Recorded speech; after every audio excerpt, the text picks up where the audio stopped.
Hola a todos.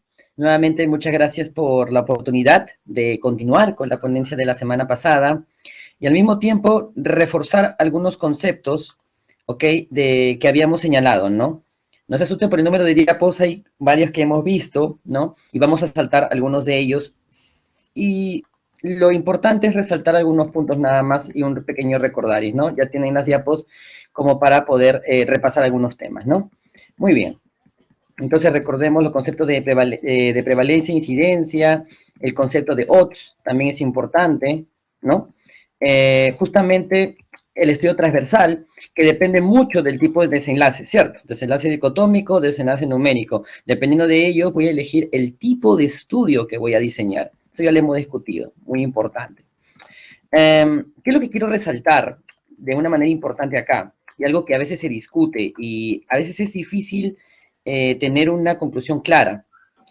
Este 2,45 ya hemos entendido claramente lo que significa, ¿no? Hemos hecho una interpretación, hemos visto que es 150% mayor. Recuerdan exactamente de que, y cuando nosotros hacemos la inferencia de una población objetivo, accesible, sacamos un tamaño de muestra, ¿no? En la muestra obtenemos la razón de prevalencias de 2,45 y la pregunta es, ¿esta razón de prevalencias se extrapola y es 2,45 en mi población? Obviamente hay que cumplir ciertos requisitos para que podamos hacer análisis diferenciales, pero dejando eso de lado, la idea, estimados alumnos y alumnas, es que no, este 2,45 no es la razón de prevalencias en la población, sino se utiliza a través de los intervalos de confianza donde se va a encontrar exactamente esta razón de prevalencias. Gracias a este 2,45, aproximadamente me puede extrapolar y decir dónde podría estar la verdadera razón de prevalencias de esta asociación que yo estoy haciendo. Recuerden que era en tomar Coca-Cola y obesidad en la población. ¿Cómo interpretas esto? Muy corto. Yo no sé cuál es exactamente la razón de prevalencias en la población de estudio, pero te lo puedo asegurar con un 95% de confianza, ¿ok? Que se encuentra entre 2,38 a 3,53. Muy bien, esa es una interpretación, obviamente hay interpretaciones más complejas, pero lo estoy haciendo de una manera bastante amigable. Muy bien, entonces es importante que si a ustedes les preguntamos cuánto es la razón de prevalencia en tu población, no nos pueden responder 2,45, porque eso ha sido en tu muestrita. En tu población es a través del intervalo de confianza. Y recuerden que si cruzan la unidad ya no es estadísticamente significativo, ¿cierto? Muy bien, y acá tenemos justamente el análisis dicotómico con variable categórica entre el consumo de Coca-Cola y la obesidad, ¿cierto? Y recordemos que aquí teníamos toda nuestra interpretación específicamente que lo podíamos decir a través de veces, no veces más, no es lo mismo decir veces más que veces, por si acaso, por favor, solamente veces, ¿no? 2,45 veces, o si no me gusta, 145% mayor. ¿Ok? Muy bien. Pero, ¿qué es lo que quiero compartir aquí como primer punto? La aplicabilidad clínica exactamente de este PR o RP, ¿ok? Razón de prevalencias o prevalence rate en inglés. ¿Cuál es la aplicabilidad clínica? Miren, tenemos una razón de prevalencia de 2,45, ¿cierto? Entonces, mucho cuidado porque, ojo, esta medida de asociación es un valor relativo, no es un valor absoluto. Y la utilidad de tu razón de prevalencias depende mucho de tu población. ¿Ok? Imaginen que tenemos en este caso dos campos, prevalencia de obesos en los que no toman Coca-Cola y la prevalencia de obesos en los que toman Coca-Cola. Recordemos que ¿se acuerdan su P1 y su P2? ¿Se acuerdan la columna que les señalamos anteriormente? Ya, siempre trabajamos solamente con esa columna, que tienen la exposición, tienen el evento, expuestos y no expuestos, pero tienen el evento. Son obesos, pero en los que están expuestos toman Coca-Cola y en los que no están expuestos no toman Coca-Cola. Ahora, miren, si yo tengo mi prevalencia de obesos en los que toman Coca-Cola, la prevalencia de obesos en los que toman Coca-Cola es 1% en mi población, en mi país 1, la prevalencia de obesos de los que no toman Coca-Cola es 1%, ¿cuánto sería la prevalencia de obesos en los que no toman Coca-Cola? Recuerden que la fórmula es prevalencia del evento en expuestos sobre prevalencia de evento no expuestos igual a razón de prevalencia. Entonces, ya pues, X sobre 10, en este caso X sobre 1, por ejemplo, igual a RP. ¿Cuánto es el RP? 2,45. Entonces multiplico, ¿no? Multiplico 2,45 por 1, en pocas palabras, 2,45%. Miren acá, en el país 1, miren, tomar Coca-Cola no es un factor significativo para ser obesos, porque miren la diferencia entre 1% a 2,45. No es un cambio realmente importante. Todo obviamente porque la prevalencia aquí es corta. 2,45, o sea, tomar Coca-Cola solo me aumenta un poquito más. Entonces no es importante en el país 1. ¿Qué pasa si la prevalencia de obesos en los que no toman Coca-Cola es 10%? Nuevamente, multiplícalo, 24,5%. Aquí sí, casi el doble. ¿Se dan cuenta?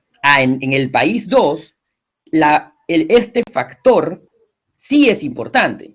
Entonces, miren, con el mismo razón de prevalencias tenemos realidades muy distintas. El mismo factor asociado no siempre va a tener el mismo impacto. Mientras que en el país 1 no tiene impacto, en el país 2 sí lo tiene. Lo mismo con 30%, miren acá. Todo depende de en qué país estoy hablando. Entonces, no solo se queden con el 2,45. Ustedes cuando van a leer manuscritos, obviamente más adelante, tienen que ir más allá. Muy bien. Esto de acá ya lo hemos visto, ¿no? Ya lo hemos visto. Y algo que me estaban preguntando también los alumnitos es, doctor, usted me ha dicho que la medida de asociación todas por mayor a 1. ¿Qué pasa cuando es menor a 1? Entonces, si ven este cuadro bivariado, ¿no? De regresión multivariable, ¿ok? Miren acá, aquí es 0,41. Y ya muy bien nos han explicado antes que es un factor protector o es un factor a no tener el evento. Es un factor a no tener el evento. ¿Ok?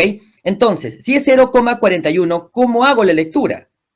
En la población de estudio, la proporción de obesos, ¿en qué grupo? En el grupo de personas que viven en zona rural. Recuerda que estamos haciendo esa comparación, zona rural contra urbana.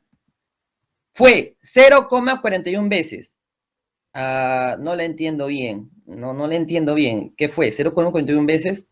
Entonces vamos al revés. 59% menor. Con respecto al grupo, o no me gusta, se reduce en 59%. Tenemos tres maneras, esta o esta. Con respecto al grupo de personas que viven en zona urbana. Este resultado fue estadísticamente significativo, bla, bla, bla, bla, bla, bla. Muy bien, perfecto. Ahora, me habían pedido solamente algo cortito de estudios de cohorte, por si acaso, siempre es bueno para, aunque creo que no hay ningún estudio ahorita que lo está haciendo, no estoy seguro, disculpen si es que hay uno que sí, no lo estoy tomando en cuenta. Recuerden que tenemos sujetos expuestos y a través del tiempo yo veo quiénes tienen el desenlace y quiénes no tienen el desenlace, ¿cierto? Eso pasa en un estudio de cohorte. La presentación clásica del cohorte es imitable 2x2, desarrolló o no desarrolló el evento y estuvieron expuestos o no en un principio, ¿cierto? ¿A quién se parece? Obviamente se parece al estudio a la tabla del 2x2 de prevalencia, de transversales analíticos. Pero obviamente aquí la diferencia es no tiene o no tiene el evento, es desarrolló o no desarrolló. Estamos hablando del tiempo, en un tiempo determinado que ya depende del investigador cuánto tiempo quiere hacer el seguimiento. Por ejemplo, quiero ver si la depresión es un factor de riesgo para asma, ¿ok? Entonces, miren, sujetos con depresión, sujetos sin depresión. Los sigo en el tiempo. ¿Cuánto? 1 año, 2 años, 5 años. Veo cuántos tuvieron asma y cuántos no tienen asma. La manera de yo generalmente reclutar a los pacientes a través de una cohorte cerrada, es clásica, una cohorte cerrada, ¿qué significa? Recluto en estos mismos momentos a todos. Entonces, a todos los sigo en el tiempo. Entonces, miren cuántos son los expuestos, los que no están expuestos y cuántos desarrollan el evento de interés. Esto se conoce como cohorte cerrada, ¿cierto? Muy bien, eso es lo clásico. Y a través de la medida de asociación, en la cohorte cerrada, desarrolló o no desarrolló, finalmente saco mi razón de riesgos. Muy bien. La lectura, estimados alumnos y alumnas, viene a ser muy parecida, con la misma plantilla que ya les hemos presentado. 38%, la proporción, el riesgo de tener asma en el grupo que tiene depresión fue 1,38 veces o 38% mayor con respecto al grupo que no tiene depresión. Este resultado fue estadísticamente significativo y ya saben todo lo demás. Muy bien. Entonces, tenemos ahora otra opción. Doctor, yo he escuchado de la cohorte abierta, clásico en algunos análisis, por ejemplo, de supervivencia. Exacto. ¿Qué quiere decir? Yo no decido en qué momento, yo no veo en qué momento cierro la cohorte. Siempre son bienvenidos todos en todo el tiempo que yo los voy a seguir. Quiero hacer un seguimiento de 10 años. Obviamente mi evento tiene que ser corto, ¿no? Pero yo sigo en 10 años. Entonces, acá recluto y veo que 5 años y medio, 4 años, a él lo seguí de un comienzo 11 años, 6 años y medio, 6 años, 2 años y medio, 4 años. ¿Se acuerdan de las famosas personas año? Ya, aquí se explica. ¿Por qué son personas año? Porque cada persona da el tiempo que se ha seguido. 5 más 4 más 11 más 6 más 6 más 2. Medio, medio, medio, ¿no? Sumo y me da las personas año. Por ejemplo, aquí, lo mismo puedo hacer con una cohorte abierta. Y ojo, si yo estoy teniendo una cohorte cerrada, saco una razón de prevalencias. Estoy hablando piedras. Una razón de riesgos. Mientras que si yo estoy teniendo una cohorte abierta, estoy obteniendo una razón de incidencias acumuladas. Más bonito, más simpaticón, pero es complicadito a veces realizarlo, ¿no? Razón de incidencias acumuladas. Entonces, aquí lo que uno obtiene, miren qué columna me falta, lo que busco es tiempo, personas tiempo incluido y personas año, ¿no? Yo divido esto entre 500 y me sale 1,68 personas año, por cada 1000 personas año, 1,68 casos por cada 1000 personas año. Y de esa manera yo obtengo la razón de tasas de incidencia. Está medio al revés esto, ¿ok? La razón de tasas de incidencia. Razón de tasas de incidencia, razón de incidencia acumuladas. Muy bien. Hasta aquí solamente quería mostrarles esto, ¿no? Y ahora viene lo que me han pedido. Me han pedido que termine esta parte que es la regresión multivariable. ¿Ok? Muy bien. Ya se les había explicado el tema de la variable confusora. No se olviden de sus confusores, por favor. ¿Qué quiere decir los confusores? ¿Qué variables adicionalmente pueden estar sesgando mis resultados? Doctor, tengo una asociación de 3 veces. Sí, pero has ajustado. ¿Y qué es eso? Quiere decir, ¿has tomado en cuenta otras variables? No, ten en cuenta otras variables. Doctor, ¿es necesario llegar a aplicar análisis de regresión múltiple, análisis multivariables? Sí, es muy recomendable. En lo posible, háganlo. Y si realmente se debe de hacer. Porque si ustedes me muestran solamente un análisis de regresión bivariada, me muestran una fuerza de asociación de 3, de 4, obviamente puede estar sesgada. Y ojo, muchas veces ese 3 se convierte en 1,5, 1,4, o en el peor de los casos, ese 3 se puede convertir a nada, estadística significativo, cruzó en la unidad y ni siquiera es protector, no es nada. Entonces, que mucho cuidado. Eso es muy importante para su discusión, ¿no? Entonces, ¿cómo, doctor, detectar las variables confusoras? Hay gráficos, en uno de ellos es el gráfico del DAG, el gráfico acíclico, pero realmente es de una manera bien simple, ¿no? Consumo de Coca-Cola asociado a obesidad. Entonces, aquí es, ¿el beber alcohol está asociado al consumo de Coca-Cola? Sí. ¿Está asociado a obesidad? Sí. ¿La edad está asociada al consumo de Coca-Cola? Sí. ¿A la obesidad? Sí. Y así voy preguntándome por cada una de las variables. Miren las flechitas. Miren las flechitas hacia dónde se dirigen. ¿Ok? Por eso de esa manera puedo saber si son confusoras o no. Y ya les expliqué que hablar de variables modificadoras de efectos, que veo que a algunos les gusta mencionarlos, no, esta variable no es confusora, es modificadora de efecto, realmente me parece que es un tema bastante complicadito, porque ahí ya ahondaríamos de, ¿es una variable de efecto o es una variable de interacción? Porque no es lo mismo, ¿no? Si ya me quieres hablar de eso, ¿no? Entonces que bastante cuidado con eso. Entonces nos quedamos con confusora, me parece, por el momento. Vamos poco a poco. Y aquí tenemos nuestra variable, justamente, nuestra tabla, perdón, de análisis bivariados o regresión, que es el ajustado. Ahora, esto también generaba una especie de confusión. Doctor, ¿a qué se refiere con análisis ajustado? ¿Voy a utilizar a todas las variables? Sí, pero a ver, usted hizo una lectura del consumo de Coca-Cola, que ya no es 2,45, ahora es 1,50. Yes. Y se realizó la lectura de la población de estudio, la proporción de obesos en el grupo que toman Coca-Cola fue 50% mayor con respecto a los que no toman Coca-Cola. Ello fue ajustado por las variables edad, sexo, bebedor de alcohol, estado de estrés, actividad de fumar y grupo. Por el resto de variables, miren acá, por el resto de variables. Este resultado fue estadísticamente significativo, bla, bla, bla, bla, bla. Muy bien. Ahora, doctor, pero si yo quiero hacer una lectura de consumo de alcohol, por ejemplo, ¿ahora qué hago? Lo mismo. En la población de estudio, la proporción de obesos en el grupo que toma alcohol fue 54% mayor con respecto al grupo que no toma alcohol. Ello fue ajustado por las variables edad, sexo, estado de estrés, actividad de fumar, grupo y tomar Coca-Cola.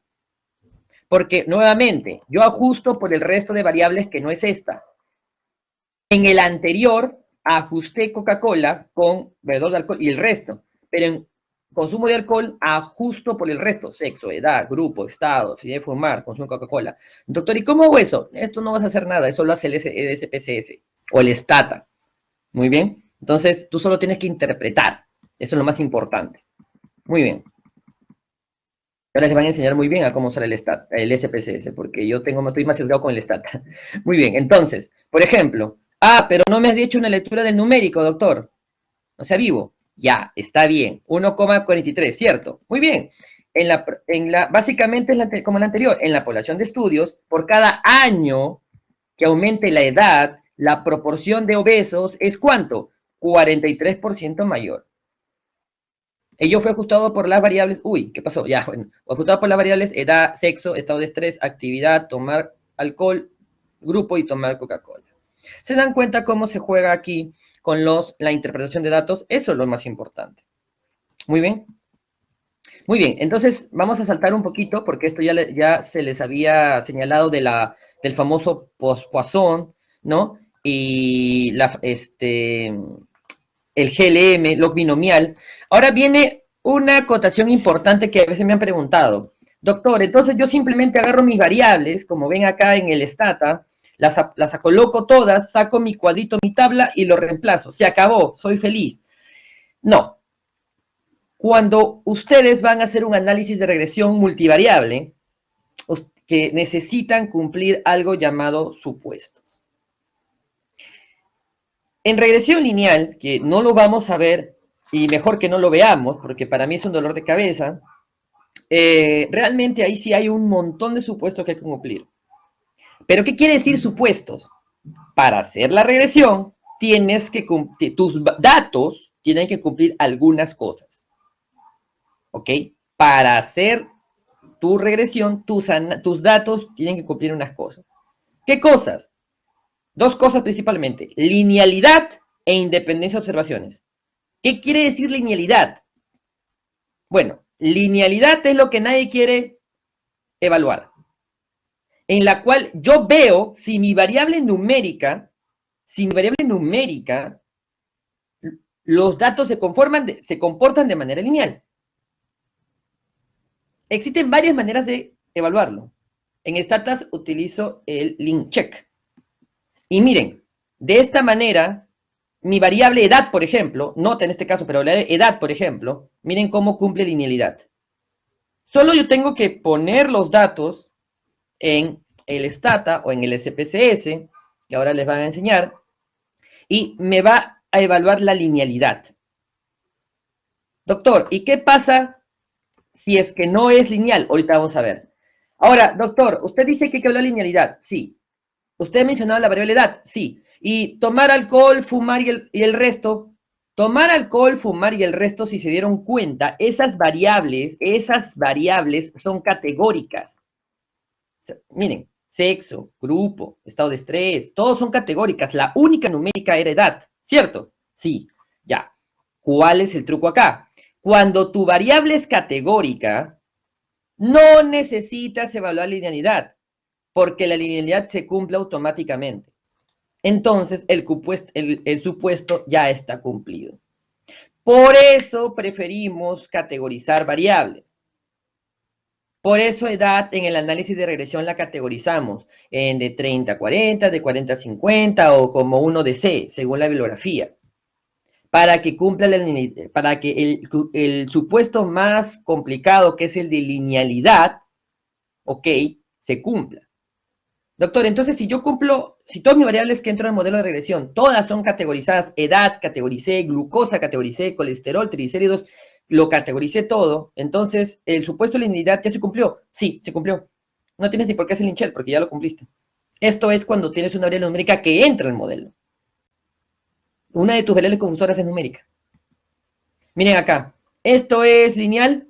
Sí. ¿Esto es lineal? No, doctor, acá se ajusta un poquito. No es lineal como debe ser. No, pues no seas exigente. Pues si eres exigente con esto, y también seremos exigentes con tu tesis. Hay que, tampoco nada es perfecto en la vida, ¿no? Entonces esto también es lineal. Pero obviamente esto está como mi producción científica, ¿no? Todo sube y después y ahora está bajando, ¿no? Nadie me acepta los artículos. Entonces, mentira. Entonces, esa es la idea, ¿no? Esto sigue no es lineal. Doctor, ¿y qué hago acá? ¿Qué hago acá? Categoriza. Nada más. Y sé feliz. Muy bien, listo. Y el supuesto de observaciones independientes, por si acaso, es simplemente de que tu muestra no sea pareada. Solo digo eso. Es un poquito más complejo que eso, pero tu muestra no sea pareada. Y si no me equivoco, y nuevamente discúlpeme si hay uno que sí, pero ninguno de las tesis tiene muestreos de antes y estudios de antes y después, donde a un mismo sujeto le mides 2 veces a la misma variable. Y comparas ambos, comparas. Entonces son variados, ¿no? Antes y después, los clásicos antes y después. Ahí sí no puedes usar regresión, por ejemplo, esta regresión de Poisson, usas otros. Y lo que estaba mencionando y también me habían preguntado, la multicolinealidad, ¿qué rayos es? Simplemente cuando tú utilizas en tu análisis de regresión dos variables que se parezcan. Pero doctor, ¿cómo que se parezcan? Imagínate que tú ajustas por IMC, escuchen bien, ajustan por índice de masa corporal y también ajustas por peso y talla. Doctor, pero se supone que el peso o la talla vienen del índice de masa corporal. Entonces estás ajustando dos cosas muy parecidas. Ah, eso es multicolinealidad. A grosso modo. Eso es multicolinealidad. ¿Ok? Entonces, solo ten cuidado con tus variables. Nada más que vas a incluir a tu modelo. He visto incluir, por ejemplo, en un modelo una vez hiperglicemia y glucosa, pero una viene de la otra. ¿Cómo vas a utilizar ambas? Eso es multicolinealidad. ¿Hay maneras de evaluar multicolinealidad? Por supuesto que sí. Pero hay una manera estadística. Es lo que se le conoce como diagnóstico de los análisis de regresión. Pero el concepto que los he dado y la manera de cómo se puede salvar de la multicolinealidad, aunque es cierto que hay otras formas, ¿no? Es no utilicen variables que vengan de un mismo punto, ¿no? Como por ejemplo hiperglicemia y glucosa, es lo mismo. Triglicéridos, hipertrigliceridemia, IMC peso. Ok, muy bien. Y este es un resumen de cómo ustedes lo podrían hacer. ¿Qué les recomiendo yo para que no sufran?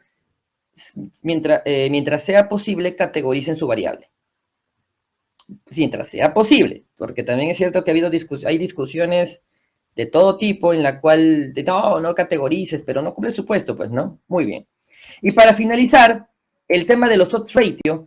Los odds, llamados por muchos, razón de momios, llamados por otros, posibilidad, a mí me encanta decirlo como posibilidad, otros le dicen como odds, justamente es el más utilizado para la mayoría de estudios y sobre todo presten atención los de revisiones sistemáticas, presten atención, generalmente las revisiones sistemáticas en su mayoría, sobre todo de estudios observacionales, se presentan en odds ratio, al menos que sea de cohorte, pero generalmente se presentan en odds ratio.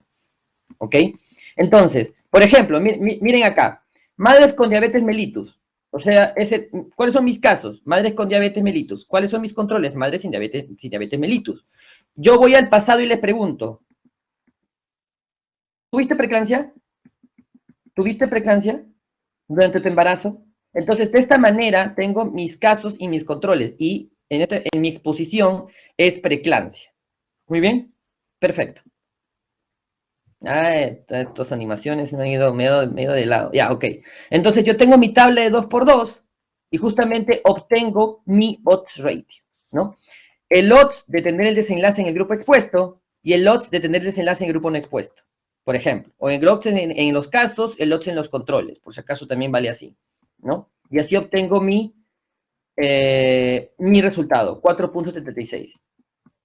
Ah, esta está al revés. Ok. Entonces, 4,76, que es 367%.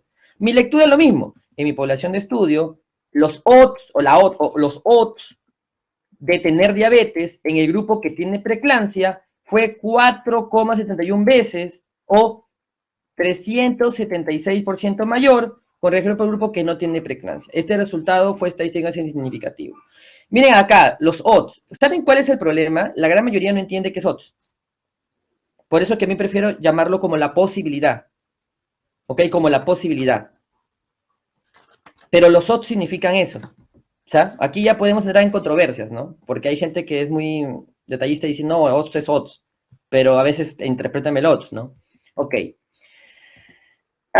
Esta parte de acá, quiero que presten atención los que están haciendo, por favor, estudios de revisiones sistemáticas. Esta parte, este paréntesis es para ellos. Muchos de ellos han encontrado artículos que justamente son de estudios de cohorte y caso control, cohorte, caso control, cohorte, caso control.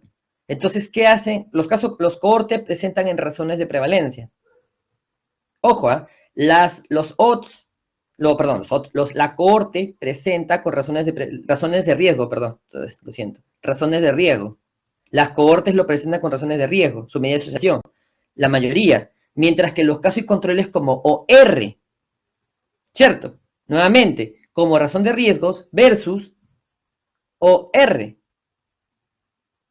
Ahora, ¿cómo lo combino? ¿Qué hacen las reacciones sistemáticas? Yo combino, transformo el RR a OR, y el OR lo dejo como está, y lo combino en mi forest plot. Y muchos de ustedes deben estar haciendo eso. Solo se van a salvar si van a hacer de puros ensayos clínicos. Pero he visto que algunos de ustedes son estudios observacionales. ¿Por qué les estoy diciendo esto? Porque tienen que conocer de dónde viene el odds ratio. El odds ratio viene de esta fórmula. Todo el mundo se queda en... Odds ratio es A por D sobre B por C. Pero realmente para llegar a esto, los odds de exposición entre casos y controles vienen de esta fórmula. Esto se divide y A sobre C, B sobre D, y A sobre C sobre B sobre D es igual a A por D, B por C. ¿Por qué les digo toda esta chanfainada? Porque ahorita fácil que el otro día ni me vota. ¿Por qué les digo esto? Porque, ojo, quiero que tengan algo en claro. El odds ratio para estudios de casos y controles significa lo siguiente: me da posible exposición por presencia de enfermedad. Me da posible exposición por presencia de enfermedad. Mientras que si yo estoy utilizando y transformando los RR a OR, clásico en un estudio, en una reacción sistemática, de estudios observacionales, los estoy transformando, no quiere decir posible exposición por presencia de enfermedad, porque la fórmula del OR es diferente. Ya, no quiero que se aprendan esto de memoria, nadie lo va a hacer. Lo que significa es posible enfermedad por presencia de exposición, que no es lo mismo. Y eso para su discusión es importante tomarlo en consideración. Porque combinas OR y dices, ya está, OR para todo. No, el OR del cohorte es posible enfermedad por presencia de exposición, mientras que el OR para casos y controles es posible exposición por presencia de enfermedad, que no es lo mismo. Muy bien. Y finalmente, para acabar, doctor, ¿por qué yo utilizo OR? ¿Puedo utilizarlo para mis estudios transversales? Porque clásicamente muchos años, revisen artículos de años pasados, debajo del 2010, debajo del 2000, todo era OR para transversales también. ¿Por qué? Hay una razón, pero ¿deberemos usarlo? Bueno, la teoría nos dice que, miren acá, este ejemplo que hemos visto de Coca-Cola y obesidad, si yo calculo la razón de prevalencia, me sale 2,45.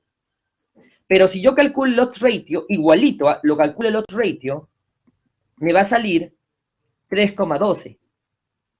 ¿Cuándo sucede esto? Del 2,45 se fue a 3,12. O sea, me sobreestima el resultado. ¿Cuándo ocurre esto? Ocurre cuando la prevalencia es mayor del 10%. Cuando la prevalencia del evento es mayor, en este caso de, aquí ha habido creo que un error en la división, pero igual es alto, disculpen por eso, es alto, Cuando es alto, más del 10%, la prevalencia es sobreestima los resultados. Muy bien. Miren, mientras que la razón de prevalencia me ve esta columna, el loss ratio me ve esta. No es lo mismo. ¿Ok? La fórmula no es la misma. Entonces recuerden acá, mientras la prevalencia es superior del 10%, sobreestima el OR. RR o PR igualito es, por si acaso. Pero igualito es para este caso, o sea, para decir que sobreestima. O infraestima, según sea mayor o menor de 1. ¿Ok? Mucho cuidado entonces. Aquí viene una pregunta y con esto acabo, porque ha existido muchos investigadores a veces señalan y dicen, no, que nadie debe usar OR, todo el mundo debe usar PR, los que usan OR está mal. Dense cuenta de algo, artículos hasta el día de hoy donde arrojan resultados con OR, PLOS ONE, Lancet, todas las revistas más prestigiosas del mundo te lo aceptan. ¿Por qué? ¿Las revistas están mal? No, porque el OR siempre ha sido la medida que más se ha utilizado como lenguaje científico para artículos generalmente entre transversales y casos y controles. Y estadísticamente también tiene una razón. Cuando tú quieres obtener un odds ratio, utilizas la regresión logística. Y la regresión logística amablemente te da los intervalos de confianza y te da el valor del OR. Pero para obtener razones de prevalencia o riesgo relativo, tú fuerzas a la estadística para obtenerlos. Miren, generalmente ustedes no utilizan razones de prevalencia, ustedes no utilizan el log binomial, utilizan el Poisson con varianza robusta. Entonces tú estás forzando. Y al forzarlo, los intervalos de confianza no son tan claros específicamente. Hay artículos de eso donde te explican eso. O sea, utilizar OR no está del todo mal. Para que la gente diga que están malos los investigadores que usan OR, tiene también su significado estadístico. Muy bien. Y para, obviamente, el OR utilizar la regresión logística, que ahora el magíster Juan Carlos Roque les va a explicar bonito en el SPSS, ¿no? Y aquí están los análisis que se hacen en el Stata. Y el supuesto es el mismo, ¿ah? El supuesto es el mismo, la linealidad y la independencia de observaciones y la multicolinealidad. Eso es nada más. Doctor, no quiero cumplir la linealidad, ya me traumó. Categoriza, pero categoriza bien, no categorices por categorizar. Y conversa con tu asesor para tu categorización. Muy bien, este es un pequeño resumen. Gracias por el tiempo. Muchas gracias.